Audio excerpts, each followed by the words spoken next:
Hello మామ, చాలా రోజుల తర్వాత అయితే ఈరోజు బ్లాగ్ చేయడానికి కుదిరింది.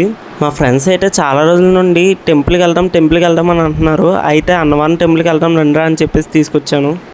ఇంకా టెంపుల్కి అయితే రీచ్ అయిపోయాం మామ. ఇంకా ఎంట్రన్స్ ఇలాగ అవ్వగానే సోమవారం పలకి మీద ఊరేగిస్తున్నారు. మాకు చాలా హ్యాపీగా అనిపించింది. ఆ ఊరేగింపు అయిపోయాక అలా దర్శనానికి అయితే వెళ్ళిపోయాం మామ. ఇంతకు మీకు ఒకటి చెప్పడం మర్చిపోయాను మామ. ఫస్ట్ టైం మా గ్యాంగ్లో అయితే క్రిస్టియన్ ఫ్రెండ్ వచ్చాడు. ఇప్పుడే టెంపుల్కి వెళ్ళి వచ్చాడు. ఎలా ఉందో అడుగుదాం. ఎలా ఉందిరా? సూపర్ ఉందమ్మయ్యా. చూసారా vibe. Christian friend first time మాకు ఇలా రావడం. అలా మా ఫ్రెండ్ ఎక్స్పీరియన్స్ అయితే తెలుసుకున్నాక ఇక్కడికైతే వచ్చేసాం. ఈ ప్లేస్ చూసాక మా ఫ్రెండ్ అయితే డౌట్ అడిగారు. ఆ డౌట్ మీరే చూడండి. దీని పేరే సన్ డైల్. చూసారా, మీ గడియారంలో టైంకి ఈ సన్ డైల్లో టైంకి కరెక్ట్గా సరిపోయింది. బాబా అర్థమైందా?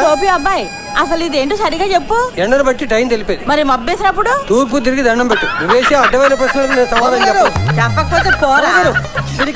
సరే కానీ మామ, చాలా మందికి అయితే నక్షత్రవనం పార్క్ ఉందని ఎవరికి తెలీదు. ఇక్కడ చాలా బాగుంటుంది. వీడియోస్ తీసుకోవడానికి, ఫొటోస్ తీసుకోవడానికి అయితే బెస్ట్ ప్లేస్ అని చెప్పచ్చు. మీలో ఎంతమందికి తెలుసో కామెంట్ చేసేయండి. ఈ విషయం ఇలా తెలియగానే మా ఫ్రెండ్ అయితే పువ్వులు సేకరించుకొని వీడియో తీద్దాం పదా అన్నాడు. ఇంక అలా పువ్వులు పెట్టుకొని వీడియో తీయడానికి అయితే వెళ్ళిపోయాం మామ.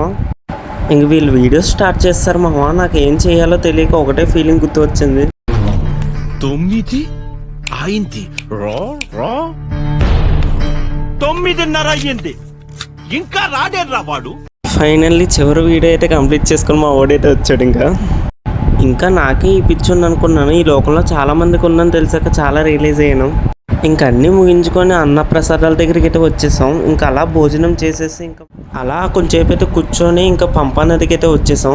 కొంచెంసేపు అయితే అలా టైం స్పెండ్ చేసి ఇంకా రిటర్న్ అయితే అయిపోయాం మామ. అలా ఈరోజు అయితే కంప్లీట్ అయింది మామ. అకౌంట్ ఫాలో చేసుకోకపోతే ఫాలో చేసుకోండి. Thanks for watching.